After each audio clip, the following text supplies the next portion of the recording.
I know you're drawing near as I worship.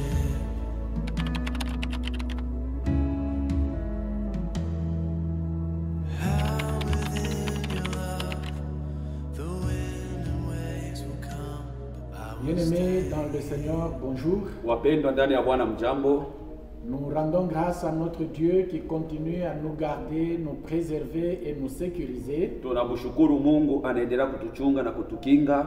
Aujourd'hui encore, il lui a plu de nous donner le souffle de vie et la force dans nos membres. Leo tena ilimpendeza tupatie pumzi ya uzima na nguvu ndani ya viungo vyetu. Il nous accorde également cette opportunité de partager sa parole. Anapatia tena nafasi ile tugawanye neno lake. Prions. Tuombe.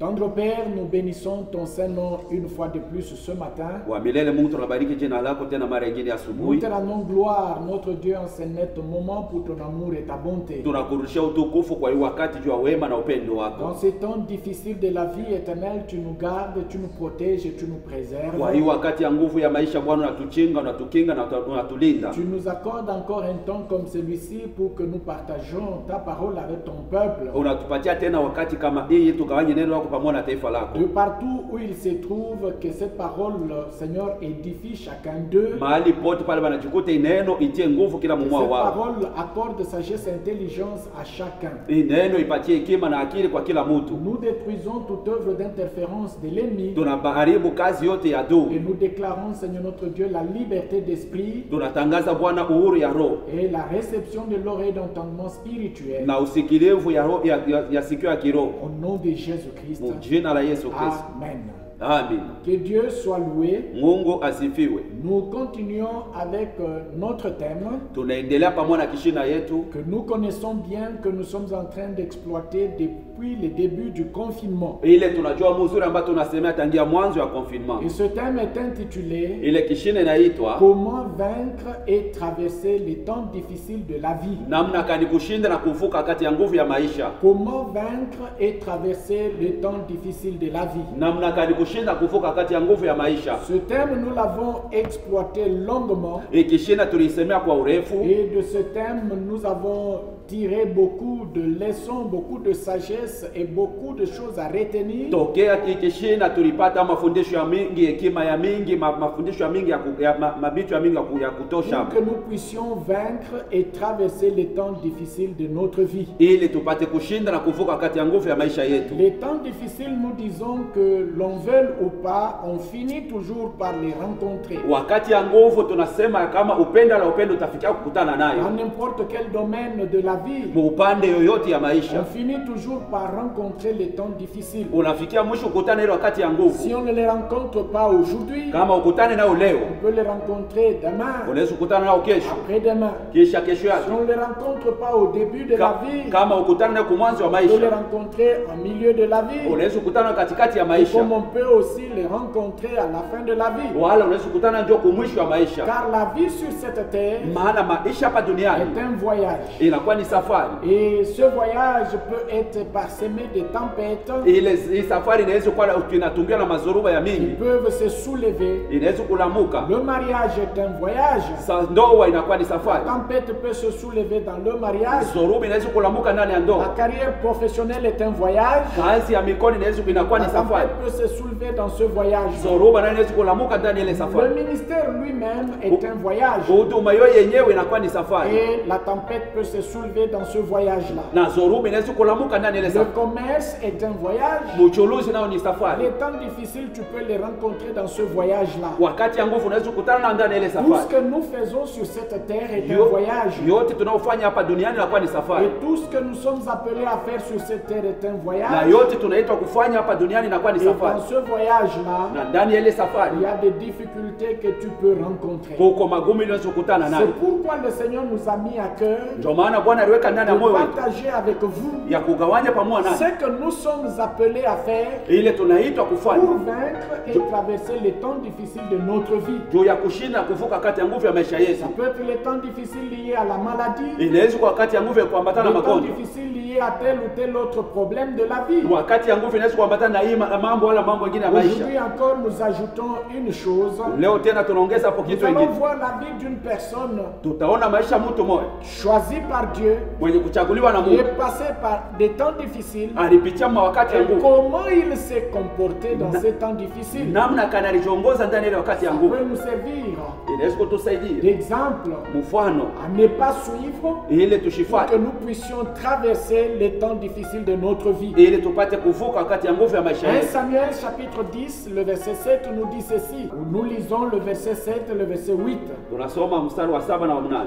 Lorsque ces signes auront eu pour toi leur accomplissement, Wakati mahalama itatimizika juu yako, fais ce que tu trouves à faire, car Ouais. Dieu est avec toi. fanya ile unawezi kufanya, maana Mungu ni pamoja nawe. Le verset 8.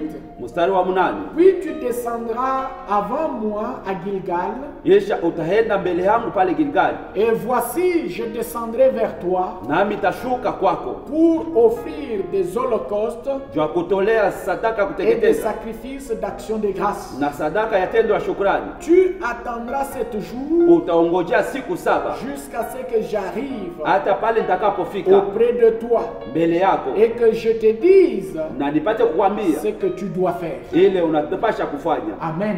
Amina. Il s'agit du prophète Samuel Hapa inatazamia nabii qui Samuel s'adresse à Saül, anayesema na Saulo, à qui il vient de révéler le projet de Dieu dans sa vie comme roi d'Israël. wake anatokea kufunulia mipango ya Mungu ndani ya maisha yake kama mfalme wa Israeli. C'est-à-dire que la rencontre entre Saül et Ni Samuel kusema ile kukutanana katikati ya Saulo na Samueli s'est soldée dans une révélation ilifikia kwa ufunuo moya que Samuel a donné à Saül, ambaye Samueli alimupa Saulo selon laquelle il devait être roi d'Israël. kuambatana ile ufunuo alipasha kuwa mfalme wa C'est Israeli. lui qui était appelé à être roi d'Israël. Ni yeye aliitwa kuwa mfalme wa Israeli. C'est pourquoi Samuel lui dit, Ndio maana Samueli anamwambia lorsque ces signes auront eu pour toi leur accomplissement, wakati mahalama itakayotimizika quels juu yako. sont les signes? Ni mahalama kani? De quels signes s'agit-il? Ni mahalama kani yatazamia Oui, hapa? Samuel lui avait déjà dit Maana Samueli alipasha que kumwambia lorsque tu vas me quitter, wakati utaachana nani, voici les signes qui vont s'accomplir. tazama mahalama itatimizika. 1. Ya kwanza, Tu trouveras 2 hommes utakutana na wanaume wawili près du sépulcre de Rachel, karibu ya makaburi ya sur Rakeli la frontière de Benjamin. pa ile mpaka ya Benjamini. Ces hommes vont te dire que les ânesses ont été retrouvées Pale wanaume atakwambia kama wanapunde waisha et ton kupata père est en train de se lamenter pour toi. na baba yako anakuwa ananungunika juu yako. Le deuxième signe, Alama ya pili, de là tu iras plus loin pale tena utasafiri, et utaenda tu tena mbali, arriveras au chêne de Tabor utafika katika milima ya Tabori. où tu seras rencontré par 3 hommes Pale utakutana na watu 3 montant vers Dieu à Bethel bakienda kwa Mungu kule et Betheli, portant l'un 3 chevreaux, mmoja akitoa bana mbuzi 3, l'autre 3 gâteaux mwingine mikate 3, de pain mikate et 3 l'autre une outre de vin. na mwingine kichupa cha mvinyo. Et après cela, Kisha ile tu iras à Gibea Elohim utaenda pale Gibea Elobe où se Eloi, trouve une garnison de Philistins. panakuwa kundi ya Wafilistini. En entrant dans la ville, Mukuingia tu mumuji rencontreras une troupe de prophètes Otaku- descendant du haut lieu, utakutanana na kundi ya wanabii bakikuwa précédés bakishuka toka du juu, luth, du tambourin, de la flûte et de la harpe, bakipika kinubi, mangoma na mafilimbi, et prophétisant eux-mêmes. bakitabiri bao benyewe. L'Esprit de l'Éternel te saisira, Roho ya Bwana tu itakushika, prophétiseras avec eux, utatabiri et pamoja tu nao seras changé en un autre na homme. utabadilishwa kwa mtu mwingine. Et voilà, Tazama c'est signe que Samuel a donné à Saül. hii maalama ambayo Samueli amepatia Saulo. Et la Bible nous dit, Biblia inatuambia lorsque Saül s'est déplacé, wakati Saulo alienda, lorsque Saül a quitté Samuel, wakati Saulo aliachana na Samueli, tous ces signes se sont accomplis. hii maalama yote Mais ilitimizika. avant d'aller plus loin avec le message, Mbele ya kwenda mbali zaidi na ujumbe, analysons bien ces 2 versets-là.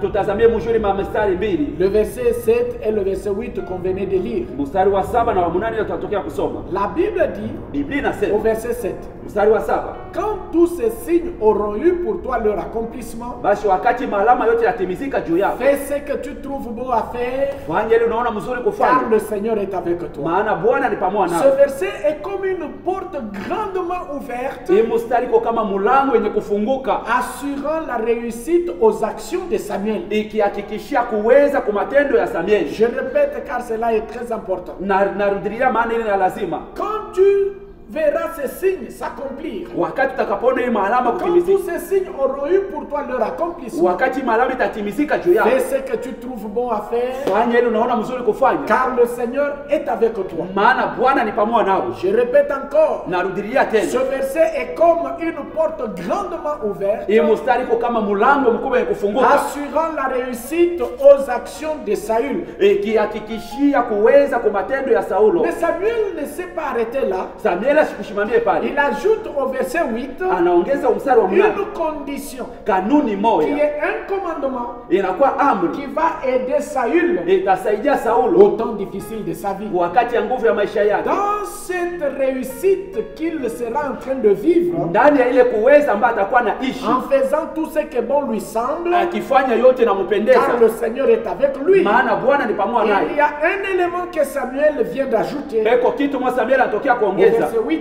kwa mstari wa Et mnane, cet élément-là, na ile kitu c'est une condition, inakuwa ni un kanuni, commandement amri lié à la réussite qu'il doit avoir dans le temps difficile. yenye kuambatana na kuweza, ile inapashi kuwa wakati ya nguvu. Et voici comment les choses se sont déroulées. Na tazama namna kani vitu vilipitikana. Première chose, Kitu ya kwanza c'est l'accomplissement des signes. ni matimiziko ya malama. Au chapitre 10, Bon, 1 Samuel chapitre 10, le verset 9, Samueli wa kwanza sura ya 10 mstari wa 9, c'est la première chose qui s'est ni accomplie, kitu ya kwanza la iliyotimizika, première chose qui est arrivée kitu ya kwanza dès iliyofika que Samuel s'est séparé de Saül. wakati Samueli aliachana na Saulo. La Bible dit ceci dans 1 Samuel chapitre 10, le verset 9. Biblia inasema hivi, Samueli wa kwanza sura ya 10 mstari Dès wa que Saül eut tourné le dos pour se séparer de Samuel, wakati Saulo alitupia Samueli mkongo na anachana naye, Dieu lui donna un autre cœur. Mungu akamupa moyo Et mwingine, tous les signes s'accomplirent le même jour. na malama yote ikatimizika siku mwa moja. Suis-moi très attentivement. Unifuate na utaratibu yote. Dès que Saül eut tourné le dos pour se séparer de Samuel, Wakati Saulo aligeuza mkongo wa kuachana na Samueli, Dieu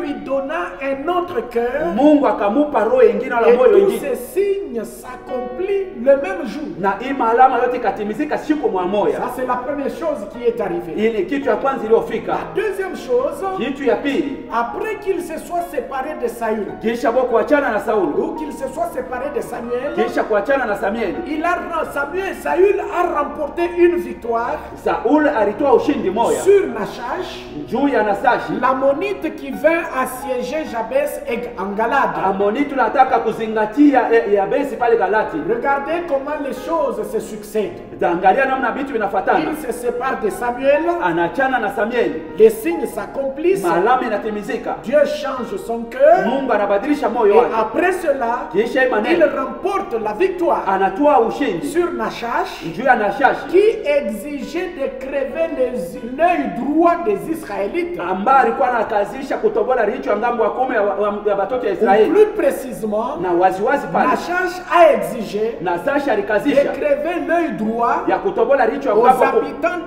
de Jabès bakahaji ba Yabesi afin d'imprimer une honte sur tout Israël. juu ya kuweka aya juu ya Israeli nzima. Nous trouvons cela au chapitre 11. Tunakuta ile msura 11. Suivez très bien. Mufuate mzuri Les mzuri. choses ont commencé au chapitre 9. Vitu vilianza Nous kusura ya sommes kenda. maintenant au chapitre 11. Tunafika sasa kusura Au 11. chapitre 11, Sura 11. après que Saül se soit séparé de Samuel, Kisha Saulo kuachana na après Samueli. que Dieu ait changé son cœur, Kisha Mungu badilisha roho après yake. que Dieu lui ait donné un autre cœur, Kisha Mungu yeye kumupa roho après nyingine. l'accomplissement des signes, Na kisha matimiziko au kama chapitre 11, le verset 10, sura 11 mstari wa 10. la Bible nous dit ceci. Biblia inatuambia hivi. Les habitants de Jabès en Galade dirent aux Ammonites, Wakaaji wa Yabesi pale Galati wakaambia Waamoni, demain nous nous rendrons à vous pour que vous nous creviez l'œil droit kesho tutakuja kwetu, tutajitoa kweli mtutoboe hicho ngambo wa 10 et vous nous traiterez comme bon vous na semblera. mtatutendea yote nao Et mipendeza. dans l'entretemps, ils avaient déjà envoyé le message à Saül. Pale pale alipasha kutuma mjumbe kwa Saulo, Et le lendemain, na kesho yake Saül divisa le peuple en 3 corps. Saulo akagawanya taifa kwa vipande vya makundi 3. 13. Nous sommes au verset 11. Tuko sura 11. Ils pénétrèrent dans le camp des Ammonites Wakaingia katika kambi ya à Waamoni la veille du matin. wakaribu Et asubuhi, ils les battirent wakawapiga jusqu'à la chaleur du jour. hata kwa wakati ya mchana. Ceux qui échappèrent, Wale ils walikimbia furent dispersés bakazambazwa, et il n'en resta pas deux ensemble. hakukubakia bawili fashi moya, C'est-à-dire qu'ils étaient tellement dispersés. zaidi walizambarishwa. Regardez bien aimé, Mwangalie wapendwa, les signes se sont accomplis pour Saül. maalama ilitimizika juu ya Saulo. Dieu lui a donné un autre cœur, Mungu alimupa roho ingine, mais lakini la recommandation ile que amri Samuel lui avait donnée Samuel alimupaka était toujours là ilikuwa paka inachunga, et l'attendait. ilikuwa na muongoje. Saül remporte la victoire sur Nachash. Sauli anabeba ushindi juu ya Nasashi, Il les disperse. anabazambaraza. Observez Mwangarishishe la recommandation qu'il a reçue au chapitre 10, le verset 8, ile agizo alipokea kusura était toujours là. yo ilikuwa paka pale Et inachunga. cette recommandation dit Na quoi? ile agizo inasema C'est nini? Samuel qui lui a dit au chapitre 10, le verset 8, Samuel alimwambia kusura ya 10 mstari wa 8, tu descendras avant moi à Gilgal. utashuka mbele yangu pale Gilgali, Et voici, je descendrai vers toi à Gilgal. nami tashuka kwako pale Gilgali. Pour faire quoi? Ndio kufanya Pour nini? offrir des holocaustes et des sacrifices d'action de grâce. Juu ya kutolea sadaka ya kuteketeza na sadaka ya shukrani. Tu attendras 7 jours Utaongojea muda wa siku 7 jusqu'à ce que j'arrive auprès de toi hata pale nitakapofika et mbele yako, que je te dise ce que tu dois faire. na nipate kukwambia ile unapasha Est-ce kufanya. que tu peux dire Amen? Tunaweza kusema amina. Saül a remporté la victoire sur Nachash, Sauli alitoa ushindi mbele mais ya Nasashi, cette recommandation na ya hii agizo était toujours là. yayo ilikuwa paka Après nachunga. la victoire de Saül, Kisha ushindi ya Saulo Samuel, là, Samuel. c'est une autre chose qui est arrivée. ni kitu kingine ilifika. Samuel a même confirmé la royauté de Saül. Samuel alihakikisha hata kifalme ya Nous Saulo. trouvons cela au verset 14. Tunakuta ile kwa mstari 14, Au chapitre 11, verset 14. sura yake 11 mstari wa Et 14. Samuel dit au peuple, Na Samuel akaambia taifa, venez et allons à Gilgal. kujeni na twende pale Gilgali. Voyez combien de fois le terme Gilgal revient. Tazama mara ngapi ile msemo Gilgali Dans la inarudi. recommandation, Samuel lui a dit, Muagizo tu vas Samuel, me précéder à Gilgal. utanitangulia pale Tu vas Gilgali, m'attendre à Gilgal. utaniongojea Je vais Gilgali, venir vers toi à Gilgal. takuja kwako kwa Je vais Gilgali, offrir les holocaustes à Gilgal. tatolea sadaka ya Je vais kuteketeza pale offrir Gilgali, les sacrifices d'action de grâce à tatolea Gilgal. sadaka ya shukrani kwa Gilgali. Et cette fois-ci, Hapa sasa au verset 14, Mstari wa 14. Samuel dit au peuple, Samuel anaambia taifa, venez et allons à Gilgal mukujeni na twendeni Gilgali, pour y confirmer la royauté de Saül. jua kuishia kifalme ya Saulo. Le verset 15, Mstari wa tout 15, le peuple se rendit à Gilgal taifa yote ikaenda Gilgali et ils établirent Saül pour roi na wakashimika Saulo kwa mfalme devant l'Éternel à Gilgal. mbele ya Bwana pale Gilgali. Là, ils offrirent, là à Gilgal, ils offrirent des actions de grâce Mahali pa Gilgali wakatolea masadaka ya tendo ya shukrani devant l'Éternel. mbele ya wamilele, Et là, na pale Saül et tous les hommes d'Israël Sauli na watu se livrèrent à de grandes réjouissances. bakajitoa kufuraha kubwa. C'était la fête à Gilgal. Ilikuwa ni karamu pale Gilgali, Malgré la confirmation de sa royauté, ingawa ile kuhakikisha kwa le kifalme commandement ile amri était toujours là. yayo ilikuwa nachunga. Écoutez maintenant. Musikie sasa, Saül, dans sa façon de faire les choses, Saulo mumfanishio yake ya vitu c'est comme s'il avait ni oublié kama vile alikuwa que shakusahau Gilgal était un point focal pour sa royauté. ya kama Gilgali ndio ilikuwa fashi yenyewe lazima juu ya kifalme Je wake. répète encore. Narudilia tena, Saül, dans sa façon de faire les choses, Saulo mumfanishio yake ya c'est comme vitu s'il avait oublié ni kama vile alikuwa que shakusahau. Gilgal était vraiment un point focal pour sa royauté. Gilgali ilikuwa ndio nukta yenyewe ya lazima juu ya kifalme yake. Saül a oublié que Gilgal Saulo alisema kama Gilgali avait un sens très significatif ilikuwa na maana moja et un lazima, sens particulier pour sa royauté. maana ya upekee juu ya kifalme wake. Pourquoi? Juu ya nini? Parce que la recommandation qui lui a été faite Ile amri ambayo ilimupewa était liée à Gilgal. iliambatana na Gilgali. Voyez maintenant ce qui se passe Mwangalie sasa inapitikana dans l'accomplissement maintenant du commandement qui lui a été donné. ndani ya matimiziko ya ile amri Pendant ilimupewa qu'il est encore à Gilgal. wakati angali pale Gilgali. 1 Samuel chapitre 13 Samueli wa kwanza sura et 13 le verset 5. na mstari wake wa Ou à 5, partir du verset 5. wala kuanzia mstari wa 1 5. Samuel chapitre 13 Samueli Samueli wa kwanza sura À 13 partir du verset 5, nous lisons. kuanzia mstari wa 5 tunasoma. Les Philistins s'assemblèrent Wafilistini wakakusanyika pour combattre Israël. juu ya kukombanisha Israeli. Ils avaient 1000 chars Balikuwa na et 10 000 cavaliers. na wapanda farasi Et elfu ce 10,000. peuple était innombrable comme le sable qui est sur le bord de la mer. Na hii taifa ilikuwa wengi kama vile mchanga ilikuwa kando Ils ya bahari. arrivèrent camper à Michmash, Bakafika na kupiga à kambi pale l'orient de Beth-Aven. na ngambo ya mashariki ya Betaveni. Les temps difficiles commencent. Wakati ya nguvu inaanza, Les temps difficiles commencent. wakati ya nguvu inaanza, Pendant qu'il est à Gilgal, wakati ya ngali les Mugilgali, temps difficiles ont commencé. wakati ya nguvu Je ilianza. vous ai dit, bien-aimés, Niliniambia que wapendwa, dans la vie, ndani ya les maisha temps difficiles, on les rencontre toujours. wakati ya nguvu tunakutana nao kila Mais mara. Dieu, dans son amour, Mungu ndani ya upendo wake il résout nos problèmes futurs au présent. anamaanisaka mambo yetu ya masiku ya mbele Dieu, leo. dans sa sagesse, Mungu katika il hekima yake résout les problèmes futurs de ta vie au présent. anamaanisaka mambo yetu ya kesho ya maisha yetu Dieu, leo. dans sa grâce, Mungu mneema dans yake son omniscience, muile kujua yake yote, il connaît les problèmes que tu auras demain. anajua ile mambo utapata C'est kesho. pourquoi il permet que tu entendes certaines paroles. Ndio maana anapenda C'est kusikia pourquoi il maneno mengine. permet que tu entendes certaines prédications. Ndio maana anapenda C'est kusikia pourquoi il mahubiri permet que mengine. tu entendes certaines exhortations. Ndio maana anaruhusa C'est usikie pourquoi il mafundisho permet que mengine. tu entendes certaines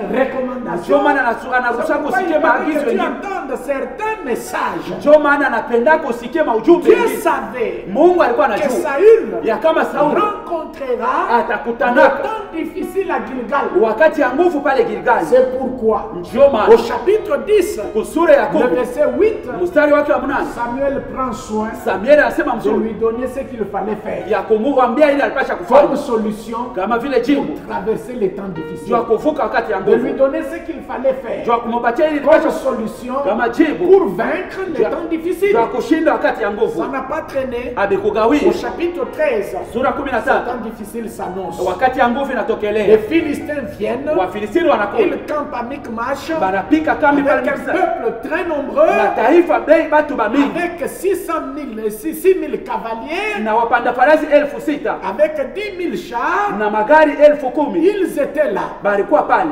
campant, bakipiga et kambi voulant faire la guerre à Israël. bakitaka kukombanisha Israeli. Maintenant, Sasa quand cette situation arrive, wakati mambo inafika, le verset 6 nous dit, mstari wa 6 natuambia les hommes d'Israël se virent à l'extrême.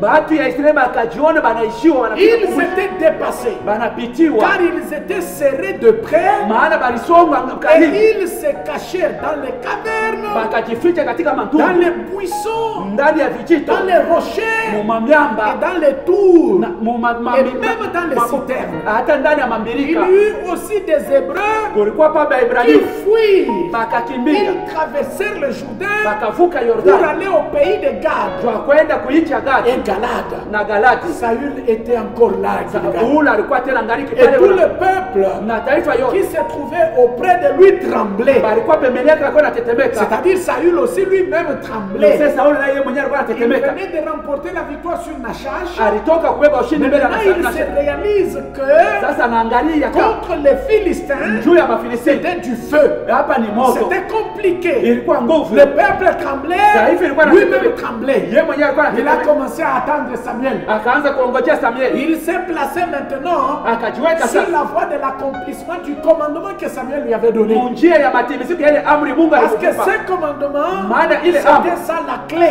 ilikuwa ile ndio qui funguo, devait lui permettre de traverser les temps difficiles, ilipasha kumruhusu qui avuke devait wakati lui wa nguvu permettre de les vaincre. na kumruhusu aishinde. Le verset 8 nous dit, Mstari wa 8 nasema il attendit 7 jours, akaongojea siku saba selon les termes fixés par Samuel. kuambatana na ile Samueli Mais alisema. Saül n'arrivait toujours pas à Gilgal. Sauli asikuwa nafika Gilgali, Et le peuple s'est dispersé davantage loin de lui. batu balisambalala tena mbali naye. C'était un temps très difficile pour Saül. Ilikuwa wakati ya nguvu sana kwa C'était Sauli, un temps éprouvant pour Saül. ilikuwa wakati ya kuogopesha kwa Son Sauli. cœur battait vraiment dans sa poitrine. Roho ilikuwa napika ndani ya kifua, Ses pensées s'entrecognaient, il se posait des questions. mawazo Qu'est-ce yake qu'il ilikuwa fallait faire? napongana, alikuwa anajiuliza basi nitafanya hapo Il nini. se disait, mais il va encore faire quoi? Alikuwa anajiambia nitafanya hapo tena C'était nini. difficile. Ilikuwa nguvu, C'était la mort qui s'est dessinée. Lufu ndio Et ilikuwa sa mort est inaonekana, la mort du peuple. na ilikuwa lufu la Mais taifa. le commandement que Samuel lui avait donné Amri ya Samuel était toujours là. yayo ilikuwa paka pale, Il avait le choix à faire. alikuwa anachagua yeye kufanya D'obéir à ce commandement, ya kutiku ile amri, d'obéir à cette recommandation, ya kutiku ile agizo, de faire ce qu'il pouvait faire. wala kufanya ile Mais alipasha kufanya. tellement que la peur était grande, Zaidi boka kulikuwa la kubwa, confusion dans son cœur était grande, mchanganyikio ndani ya moyo wake les ilikuwa ngumu, pensées se bousculaient au-dedans de lui. mawazo ilikuwa yanasukumana ndani Voyez yake. ce qu'il a choisi de faire au verset 9. Tazama ile alichakula kufanya mstari wa kenda. Alors Saül dit, Sasa Saulo akasema, amenez-moi l'holocauste. muniletee sadaka ya kuteketeza, Amenez-moi l'holocauste, nous Moni- sommes en danger. muniletee sadaka ya kuteketeza tuko mwata. Amenez-moi l'holocauste ici, c'est sauve qui peut. Muniletee sadaka hapa ni kila mtu kwa Amenez-moi wake. l'holocauste ici, c'est souple, c'est toi-même. Muniletee sadaka ya kuteketeza hapa suple wewe wane. Amenez-moi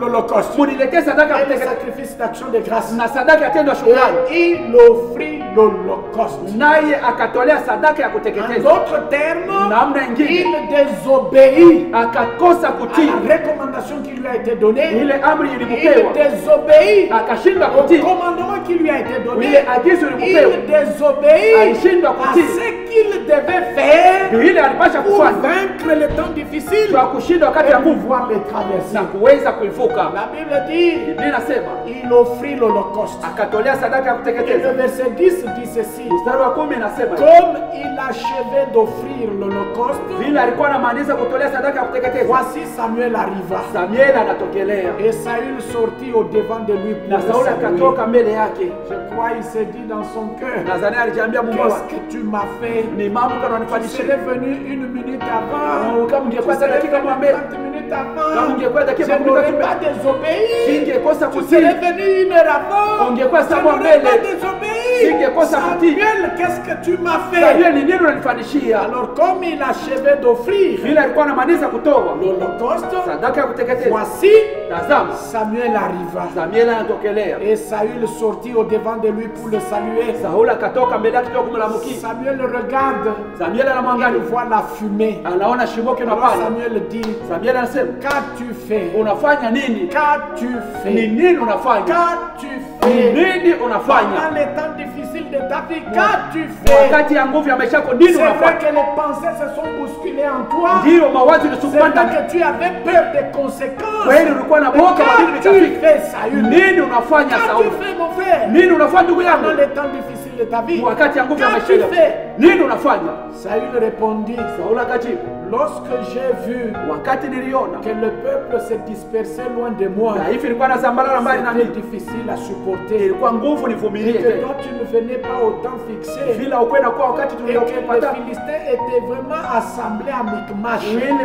Wafilisti walikuwa kusanyika pale wa Mikmash. Il est en train d'expliquer les choses Anakuwa anafasiria en vitu cherchant des circonstances atténuantes. akitafuta majini ya kutia Alors kutuliza hapo. écoutez le verset 12. Musikie mstari wa Le 12. verset 12 va vous donner la maladie qui était dans le cœur de Saül. Ile mstari wa 10 itapatia magonjwa ilikuwa ndani ya moyo ya Peut-être que Sauli. pendant que je parle, Wakati ni unasema cette maladie aussi se trouve dans ton cœur. ile magonjwa pia iko ndani ya moyo wako. Oui, tu dois t'observer, mon frère. Unapaswa kujiangalisha Car ndugu si yako. cette maladie est dans ton cœur, Ile magonjwa iko ndani ya moyo wako. un jour, Siku tu moja vas désobéir utakosa kutii à la recommandation qui est la clé de réussite dans tes temps difficiles. ile agizo ambayo inakuwa fungulo ya kuweza ndani ya Tu maisha vas yako. piétiner la recommandation qui est la clé de réussite dans tes temps difficiles. Utakanyanga ile fungulo inakuwa fungulo ya Le kuweza ndani ya verset wakati 12 ya dit nguvu. ceci. Mstari wa 12 nasema hivi. Quand j'ai vu que tout cela était là, Wakati niliona vyote les Philistins campaient là, Wafilisti le wanapiga kambi. peuple se dispersait loin de moi. Taifa inasambalala Et mbali na mimi. toi-même, tu ne venais Wewe pas. mwenyewe ukuwe na Je kuja. me suis dit, Nilijambia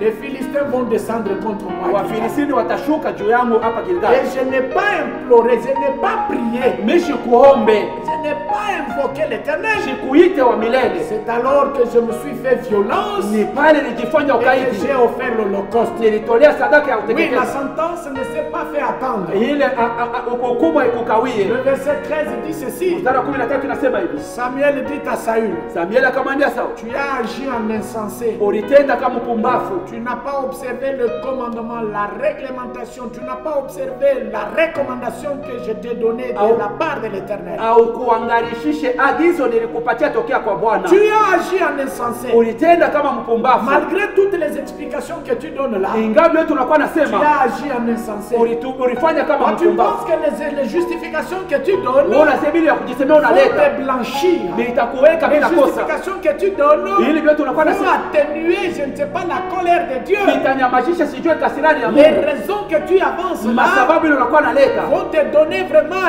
la paix. itakupatia kweli Tu salama. as agi en insensé. Ulifanya kama Tu mpumbavu. n'as pas observé la recommandation que l'Éternel ton Dieu t'a donnée. Au kuangarishisha agizo ambayo milele Mungu Regardez ametupa. bien aimé, Mwangalie wapendwa. quand Samuel lui donnait cette recommandation, Wakati Samuel alipompatia ile agizo, il n'a pas dit ainsi parle l'Éternel. asikusema hivi wa milele anasema. Il n'a pas dit ainsi parle l'Éternel. Asikusema hivi wa Il lui milele a anasema. dit seulement, Alimwambia quand tu tu vas me quitter, wakati tu utachana vas na me précéder à utanitangulia. Gilgal.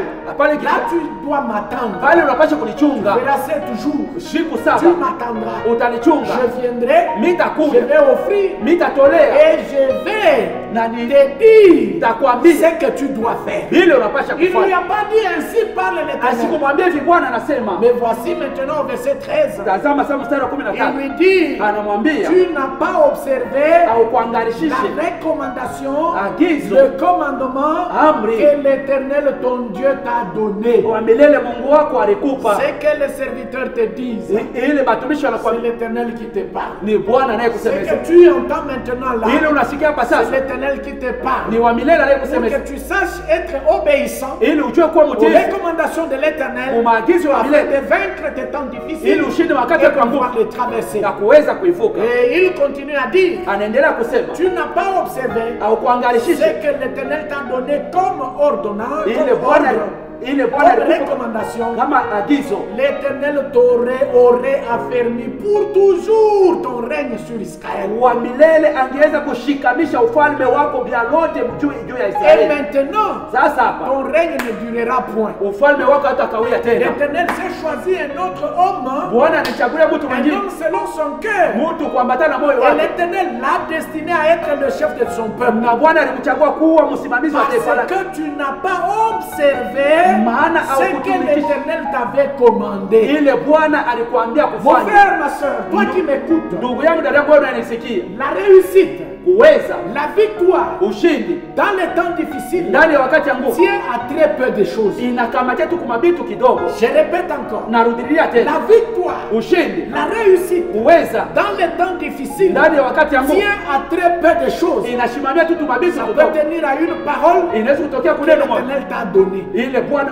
Ça peut tenir inaweza à kukamata une recommandation kuagizo moja que l'Éternel t'a donnée. ambao wa milele Ça alikupa, peut tenir inaweza à kukamata un ordre kuagizo que moja l'Éternel t'a fait. ambao Bwana alikupa. Oui, observe cela Angalishisha et obéis à na cela. utiku ile. Si tu veux réussir, Kama unataka si tu kwenda, veux vaincre, kama unataka et si kushinda, tu veux traverser les temps kama difficiles unataka de ta kuvuka vie, kati ya nguvu ya maisha, cela est très important. ile ni ya lazima. Analysons très bien ce passage Uangalishishe mzuri usome. que nous venons de lire ici. Tunatokea kusoma Il hapa. est très fort en enseignement Iko ya nguvu katika mafundisho par rapport aux temps difficiles de ta vie et de ma vie. kuambatana wakati ya nguvu ya maisha yako na maisha yangu. C'est quelques versets qu'on vient de lire ici que Ima- Samuel a prononcé Ima mistari kidogo tunatokea kusoma et que ambayo Samuel a prononcé Samuel alisema sont très forts iko ya d'enseignement nguvu sana katika par mafundisho rapport aux temps difficiles de ta vie Kwa- et aux temps difficiles de ma vie. kuambatana wakati ya nguvu ya maisha yako na maisha Regardez yangu. bien aimé, Mwangalie wapendwa, Saül était réellement en difficulté. Saulo kweli alikuwa katika matatizo, Il passait des temps difficiles. alikuwa anapita wakati ya nguvu. Il était roi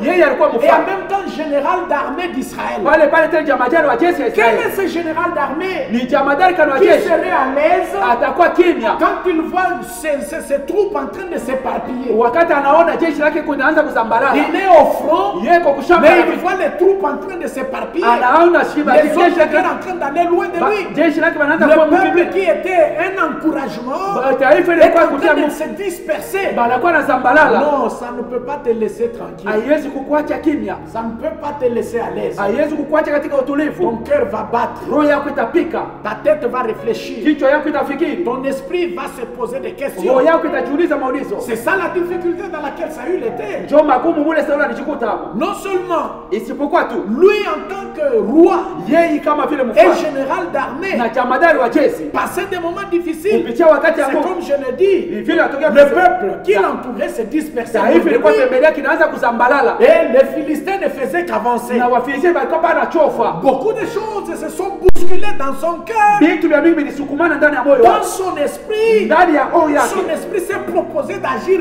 rapidement. Roho yake ilikipatia mawazo ya Ses kutenda kwa haraka. pensées lui ont donné des manières d'agir. Ile mawazo yake ilipatia namna yake kufanya. Mais comme je venais de le dire, Ama vile natokea le kuisema verset 12 mstari wa 12 montre la maladie qui était dans le cœur de Saül. inaonesha magonjwa ilikuwa katika roho ya Saulo. Relisons le verset 12, vous allez comprendre. Jamululo ile mstari wa Et 12 si vous êtes attentif, kama muko na angalisho retenez quelque chose qui va revenir plusieurs fois. mukamate kitu kwa kitarudia mara mingi. Si vous êtes attentif, Kama muko vous wataratibu allez découvrir ce qui va revenir plusieurs fois dans ce verset. mutavumbula kile kitarudia mara mingi ndani ya msomi. Nous relisons le verset 12. Tunasomolola mstari wa 12.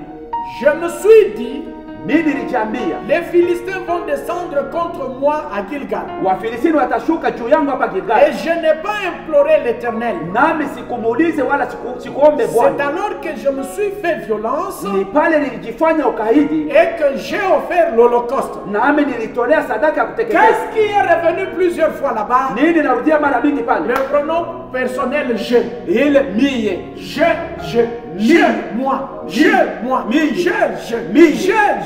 C'est-à-dire, Ni kusema le cœur de Saül roho ya Saulo souffrait de la maladie de je ou de moi. ilikuwa na ile magonjwa ya mie. Mie, Dans mie. les temps difficiles, Ndani ya wakati ya il nguvu n'a pas cherché la solution autrement que dans le je. asikutafute jibu namna nyingine isipokuwa mumie.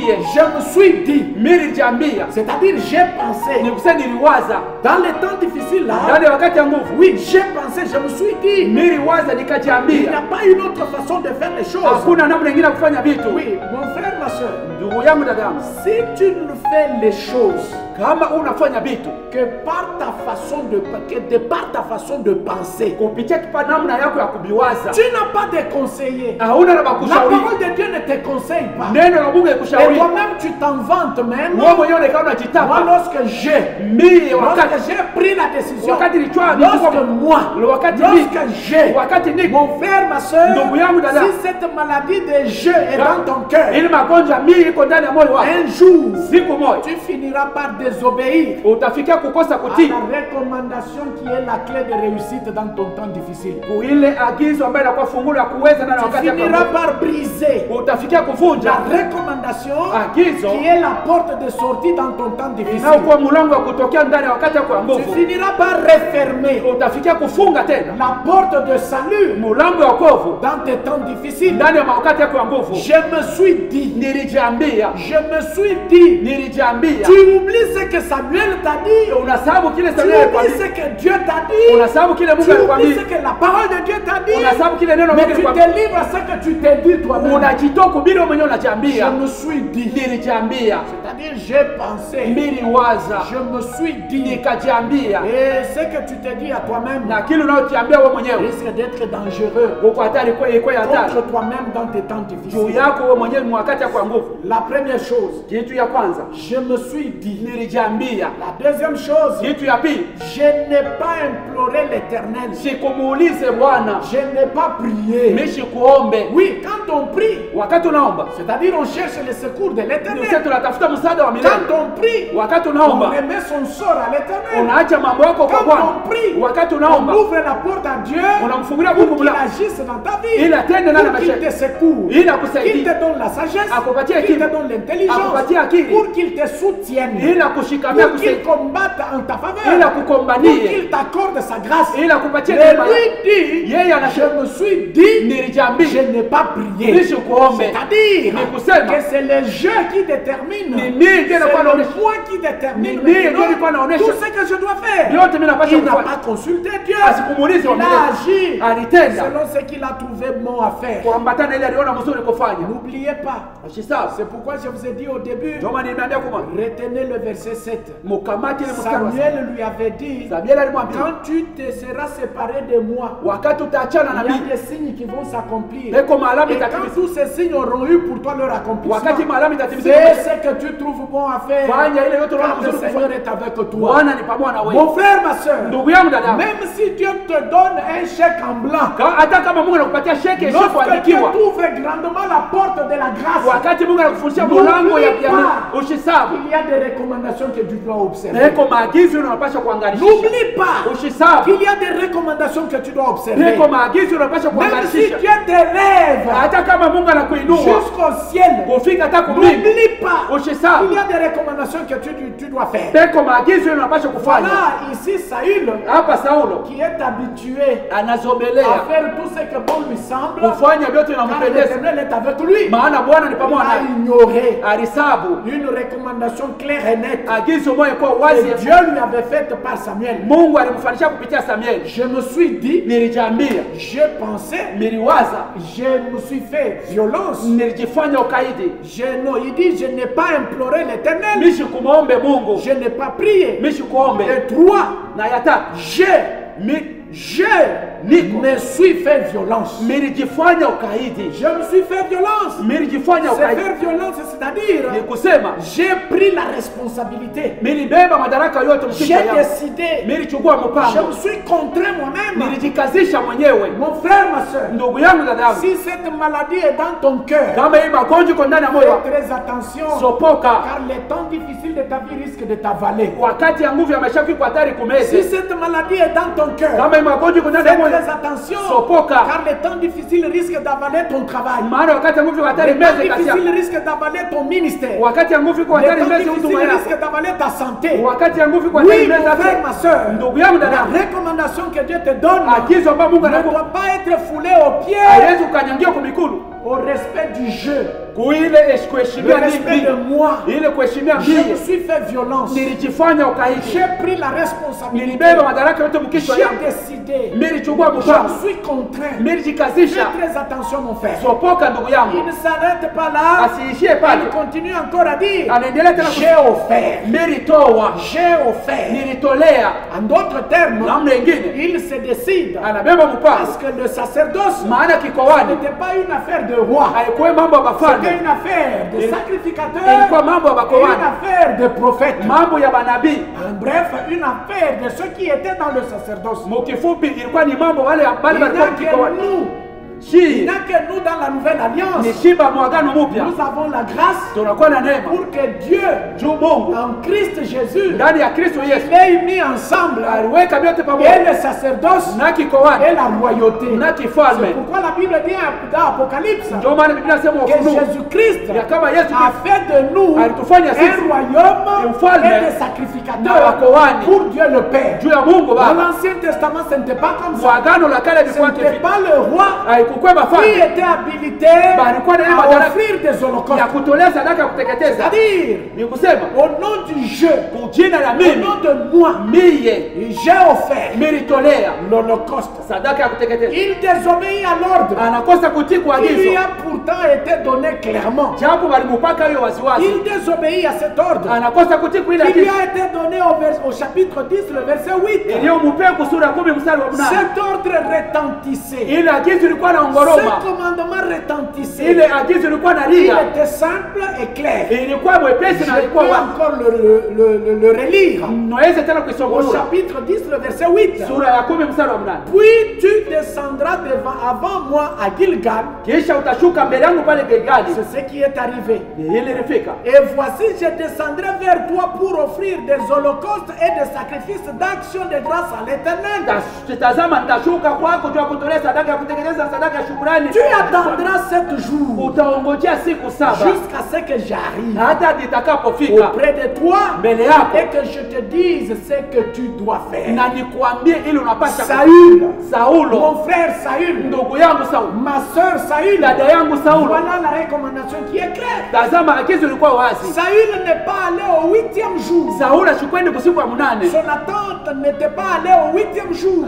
Mkuchunga yake ashukwendi Il kusiku. était encore au 7e 7e jour. alikuwa angaliki kusiku ya saba. Lui, il a trouvé que c'était trop. Aliona sasa inapita, C'était trop. ilikuwa isha Il kuchokesha, fallait que le jeu ilipasha mie entre en jeu. iingie katika tendo, Il fallait que le jeu agisse. ilipasha mie Je itende. me suis dit, Nilijambia, je me suis dit, nilijambia, je me suis dit, nilijambia, je n'ai pas prié, chikuombe, je n'ai pas imploré l'Éternel, chikumuulize je Bwana, me suis fait violence, nilijifanya ukaishi, j'ai offert. nami nilitolea. Bref, j'ai désobéi. Mwisho nakosa kutii, J'ai désobéi. mishikutii. Bien-aimés, Wapendwa, nous l'avons lu ensemble. tulisoma pamoja, La sentence ne s'est pas fait attendre. hukumu haikuongojea. Samuel lui dit, Samueli anamwambia, tu as agi en insensé. ulitenda katika upumbavu, Tu as agi en insensé. ulitenda kama mpumbavu. Tu étais dans les temps difficiles, c'est vrai. Ulikuwa wakati ya nguvu, ni kweli. Les peuples s'est éparpillé loin de toi, c'est vrai. Taifa ilisambara, likuacha, ni Les kweli. troupes allaient loin de toi, c'est vrai. Jeshi nayo ilianza kuacha, Même Dieu au ni ciel l'a vu. Mungu kumbingu na aliona, Mais cela n'empêchait pas ila ilikuwa inazuiza ton cœur umoyo wako d'obéir ya kutii à la recommandation que tu avais reçue. uagizo ambao ulipokea. Bien-aimé, par moments, Wapendwa, wakati Dieu mwingine est intransigeant. Mungu anakuwa Lorsqu'il y a une ukali. parole qui t'est donnée, Wakati kwa neno moja inakupewa, Dieu, nous le disons, il est derrière sa parole pour l'accomplir. tunaisomaka Mungu iko nyuma neno lake ya kuitimiza. Ne le disons pas seulement quand il s'agit de nous faire du bien. Hatuisiseme tu wakati natazamia kutufanyisha Si vizuri. Dieu est derrière sa parole pour l'accomplir, Kama Mungu ni nyuma neno lake ya kuitimiza, oui, il est aussi derrière sa parole pour l'accomplir quand il faut te punir. Mungu eko nyuma neno lake ya kuitimiza kama inatazamia kuwapiza. Observe-toi aujourd'hui et pendant que tu suis ce message. Ujiangarishishe leo na wakati unafuata ujumbe. Fais très attention. Sopoka.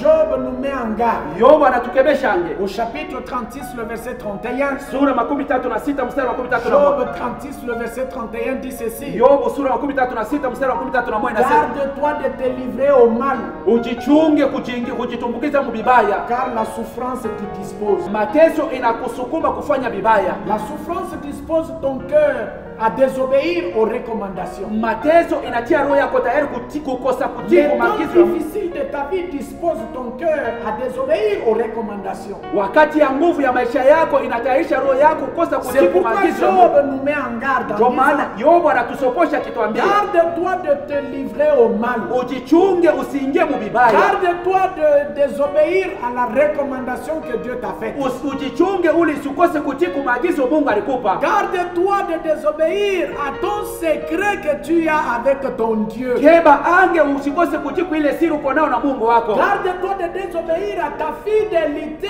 devant Dieu. Ujichunge usikose kutii ile uaminifu uko nayo na Mungu. Car Maana les temps difficiles t'y disposent. wakati ya nguvu inakutia tayari kukosa kutii. Oui, les temps difficiles de ta vie t'y disposent. Ndio wakati ya nguvu ya maisha yako inakutia tayari kukosa kutii. Garde-toi d'aller loin de la recommandation du Seigneur. Ujichunge ushende mbali na agizo ya Car Mungu. les temps difficiles de ta vie t'y disposent. Maana wakati ya nguvu ya maisha yako inakutia Cela tayari est kukosa très kutii. important, bien-aimé. Ni ya lazima wapendwa. Cela est très important, bien-aimé. Ile ni ya lazima wapendwa.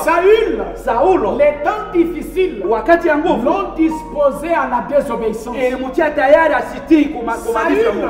Saulo les temps difficiles wakati ya nguvu l'ont disposé à la désobéissance. ilimtia tayari Il asitii. a échoué Alishindwa de vaincre les temps difficiles kushinda wakati ya et nguvu de les traverser. na kuweza Il a kuivuka. perdu sa royauté. Alipoteza kifalme Il a yake, perdu sa royauté. alipoteza kifalme Il yake. est allé même jusqu'à consulter les devins. Alienda hata kuanza kuuliza bamifugo, Il est allé très loin. alienda mbali Lui zaidi. qui avait défendu Yeye alikataza de consulter les devins. ya kuanza kuuliza Mais il bamifugo, a fini même par aller consulter les devins. alifikia hata kuanza kwenda Tout kukulabusha cela kwa a mifugo. commencé par les temps difficiles. Ile yote ilianzia kwa wakati ya C'est nguvu. pourquoi j'attire ton Ndio attention. maana nafuta angalisho, Lorsque tu vois un temps difficile venir vers toi, wakati unaona wakati ya nguvu kwa mbele la yako, première des choses, kitu ya kwanza observe-toi. ujiangalishishe, Observe tout autour de toi. angalishisha pembeni Quelles yako. sont les recommandations que Dieu t'a déjà faites? Ni maagizo kanile Mungu D'une ashakupatia manière directe, namna ya waziwazi, d'une manière claire, namna yekuwa à wazi, travers soit sa parole, kupitia wala neno ou à lake, travers une recommandation particulière, kupitia agizo moja ya de upekee, manière que tu restes accroché à cela. ili ubakie moyo kulambata Malgré la tempête, ingawa zoruba, malgré les temps difficiles, ingawa wakati ya tu nguvu pourras les vaincre. unaweza Tu kushinda, pourras les traverser. unaweza Mon kuivuka. frère, ma soeur, Ndugu yangu, dada, écoute-le. uisikie Même pendant ce temps de la pandémie du coronavirus, hata hii wakati ya pandemia ya il coronavirus, y a une recommandation yako agizo moja que Dieu t'a faite. ile Mungu Et alikupa, cette recommandation, na ile agizo elle est d'abord dans sa parole. mbele iko ndani ya neno La lake. Bible nous le présente. Biblia La inatuonesha, Bible nous présente Dieu Biblia comme inatuonesha Yahweh Rapha, kama Yahweh Rapha, l'éternel Dieu qui guérit. kwa milele Mungu La anayeponya. Bible nous dit, Biblia inatuambia Christ s'est chargé de nos douleurs, Kristo alitoa il s'est magonjwa, chargé de nos infirmités. alibeba maulema Oui, yetu, et même le châtiment qui nous donne la paix hata pigo est inatupatia tombé sababu sur lui. iliangikwa Par juu yake. cette meurtrissure, Kupitia vidonda nous vya sommes guéris. sisi tunaponyeshwa. C'est une recommandation Inakuwa ni agizo que le Seigneur nous donne Bwana anatupa pendant les temps difficiles de la wakati vie. ya nguvu ya maisha, Lorsque tu es malade, wakati uko mgonjwa, que tes pensées ne se bousculent pas, mawazo yako que isisukumane, les jeux ile ne miye prennent pas la responsabilité. isibebe Mais madaraka. laisse Dieu agir dans ta vie. Acha Mungu Laisse kutumika ndani ya Dieu maisha, te conduire. acha Mungu kuongoza, Laisse Dieu agir dans ta acha vie. Mungu kutenda ndani ya maisha, Permets-lui d'agir. na umwache Accroche-toi à cette ambatana recommandation kwa ile agizo, et tu agiras. na utatenda, Tu sortiras de ces temps difficiles. utatoka mwile wakati ya Je ne nguvu. sais pas. Mais sijui Peut-être que les temps difficiles pour toi saa zingine wakati ya nguvu juu yako sont économiques. iko ya uchumi, Peut-être que les temps difficiles saa pour zingine wakati ya toi nguvu juu yako sont conjugaux. iko mundoa, Les temps difficiles pour toi wakati ya nguvu juu yako sont dans la famille. iko Les mujamaa, temps difficiles pour toi wakati ya nguvu juu yako sont dans tes affaires, iko mubiashara, dans ton commerce. ndani ya kuchuruzi yako. Quelle est l'alliance Ni agano dans kali laquelle tu as marché avec Dieu Mungu depuis ce ulitembea temps? pamoja na Et Mungu, cette alliance, na ile agano depuis un temps tu l'as brisée. tangia wakati mwa Quelle ulivunja, est l'alliance ni agano kali dans laquelle tu es resté, Mungu dans ulibakia, laquelle tu as marché avec Dieu Mungu ulitembea na pendant Mungu. tout ce temps? Oui, Et wakati cette alliance-là, ile c'est agano ça la recommandation ndio yenye que agizo l'Éternel t'a donnée. ambao Mungu Tu es alikupa, resté longtemps dedans. ulibakia Tu masiku as mingi ndani, réussi. Et lakini maintenant, aujourd'hui, hapa leo regarde. angalia, Tu es à gauche uko et kushoto, l'alliance à droite. agano iko Tu l'as kuume, déjà abandonné. Tu ushakuiacha, l'as déjà brisé. ushakuifunga. Reviens là-dessus, mon frère. Rudia mule ndani, Rentre sur cette rudia recommandation. ndani ya ile Si agizo, tu l'as déjà brisé, kama ukosha kuifunga, répands-toi utubu et reviens sur cette na rudilia recommandation. ndani ya ile agizo, Tu vaincras utashinda et tu traverseras na utavuka les temps difficiles de ta vie. wakati ya nguvu ya maisha Que yako. mon Dieu te bénisse. Mungu wangu akubariki, Que Dieu soit béni. Mungu abarikiwe, Que Dieu soit loué. Mungu asifiwe. Je m'adresse à toi, mon frère, ma soeur, Naambia wewe ndugu yangu, dadangu, en suivant ce message. mkufuata hii ujumbe, Si tu as découvert kama ulivumbula qu'il y a une recommandation du Seigneur que tu as déjà brisée, peko agizo moya ya Bwana ushakuvunjaka, il y a une alliance peko agano moja dans laquelle tu étais avec le Seigneur que tu as déjà brisée. ndani yayo ulikuwaka pamoja na Bwana Il y a un umeshakufunja, commandement huko amri moja auquel tu étais attaché ili ulikosha mais ukambatana que tu kana as déjà brisé. ambao ushakuivunja, Je t'invite ce matin na kualika hii à asubuhi revenir ya kurudia et au Seigneur na kwa Bwana et à cette na recommandation kuile agizo et au Seigneur na kwa et à Bwana cette alliance na kuile pour agano que tu vainques ili et ushinde que tu traverses les temps difficiles. na upate kuvuka wakati ya nguvu ya maisha Élève yako. ta voix Inua sauti yako, et prie, mon frère. omba ndugu yangu, Élève ta voix et prie. inua sauti yako na uombe, Élève ta voix et prie. inua sauti yako na uombe. Père, nous venons à toi Bwana, tunakuya et kwako, nous voulons que par le Saint-Esprit, tunapenda kupitia Roho tu Mtakatifu touches nos cœurs, notre Dieu. uguse mioyo Que yetu Bwana, toute alliance na agano yote qui a été brisée, ili ilivunjiwa, toute désobéissance kukosa kutii face kote à une recommandation, iko face kuambatana à na un agizo commandement mbele ya amri qui moja s'est observé dans la vie de mon frère. ambayo iliangishwa Dans la maisha vie ya de ma sœur. maisha ya dada yangu. Oh Dieu, Eh Mungu, par la puissance du Saint-Esprit, kupitia uwezo wa Roho donne Mtakatifu un cœur repentant.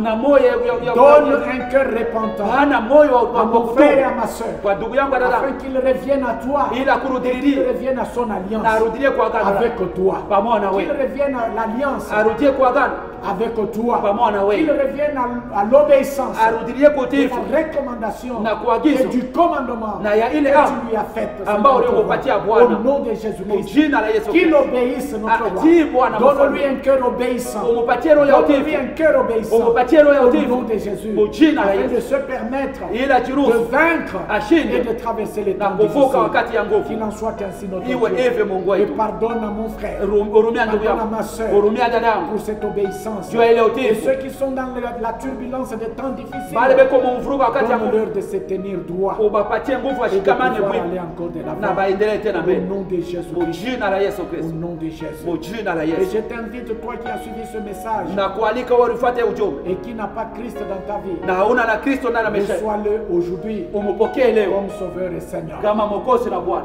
faisant cette prière, après moi. ukifanya hii maombi. Seigneur Jésus, j'ai besoin de toi. Merci d'être mort à la croix pour mes péchés. J'ouvre la porte de ma vie et je te reçois comme Sauveur et Seigneur.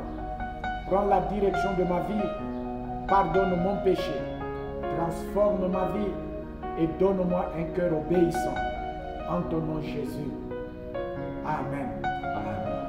J'élève ma voix vers toi, Père éternel. Nainua sauti yangu kwako Baba wa milele, Je te confie ton peuple na kutolea taifa lako et je l'abandonne entre tes mains. na naiachilia mikono yako. Que ta grâce se révèle, notre Dieu, Neema yako ionekane Mungu et wetu, que ta paix soit donnée à chacun. salama yako ipewe kwa kila mtu. Je te confie, Seigneur notre Dieu, Na notre kutolea pays. Bwana Mungu wetu nchi En yetu, ce temps difficile, notre roi, kwa wakati ya nguvu mfalme, garde notre pays. uchunge nchi yetu, Garde, Seigneur, les uns et les autres. uchunge pamoja na wengine Guéris Bwana, les malades. kuponya Au wagonjwa nom de Jésus-Christ. mjina la Yesu Je Kristo, te confie les médecins. na kutolea mamingamo Ils sont au front, Seigneur, balikuwa katika dans la lutte contre cette pandémie du bakishindana na hii coronavirus. pandemia ya Permets coronavirus qu'ils réussissent. ili baweze Bwana Qu'ils vainquent, Seigneur notre bashinde roi. Bwana Et que mfalme, la victoire na ushindi soit, Seigneur notre Dieu, pour ton peuple. iwe juu ya taifa Que les lako, malades guérissent. magonjwa Que maponywe, les faibles se soient restaurés. madhaifu watiliwe Au nom nguvu de Jésus. mjina la Yesu. Pendant que j'élève ma voix, Wakati nainua sauti yako, reçois la guérison pokea de la uponyaji, part de Ya l'Éternel. kutokea kwa Toi milele. qui es malade, wewe uko mgonjwa, reçois la restauration pokea kutiliwa de upya la part de ya l'Éternel. kutokea wa Au milele nom de Jésus-Christ. mjina la Yesu Kristo,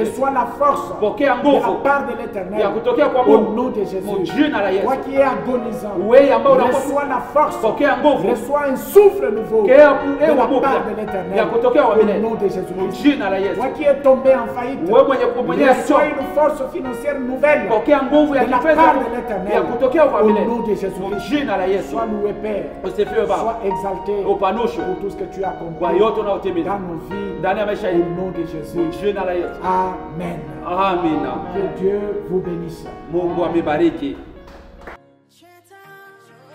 Shattered, I am God and I never fail. Shattered, shattered. Yesterday, today and forever the same. Shattered, shattered. Just a cloud. Shattered, shattered. Remember.